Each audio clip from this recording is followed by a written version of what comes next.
ఏందండి ఇది? సరే, కొద్దిసేపటి క్రితం హరీష్ రావు బీఆర్ఎస్ పార్టీ నుంచి మీ ఏడాది పాలన మీద మీరు విజయోత్సవాలు చేస్తుంటే వాళ్ళేమో ఒక ఛార్జ్ షీట్ రిలీజ్ చేశారు.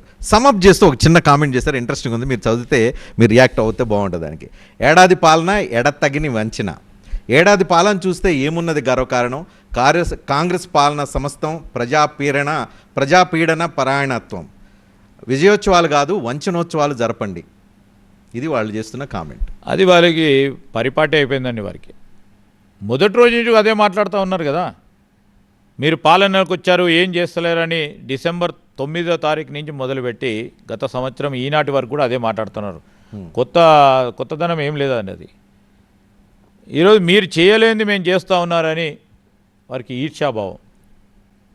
వారు చేయలేని 10 సంవత్సరాల కాలంలో మేము చేస్తూ ఉన్న ప్రతి పనికి ప్రజలందరూ హర్షిస్తూ ఉన్నారు.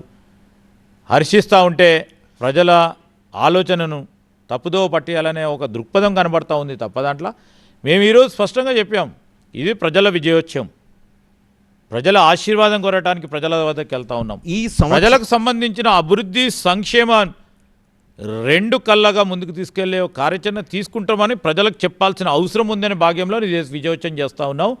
ఈరోజు వారు కేవలం ఒక బాధ, ఒక ఆందోళన, ఒక ఆవేదన, ప్రజలకు ఇన్ని పనులు చేస్తూ ఉన్నారే, అయ్యో చేయకుండా ఉండాలా అనే ఒక దృక్పథం కనబడతా ఉంది తప్ప దాంట్లో ఏం కనబడతలేదు.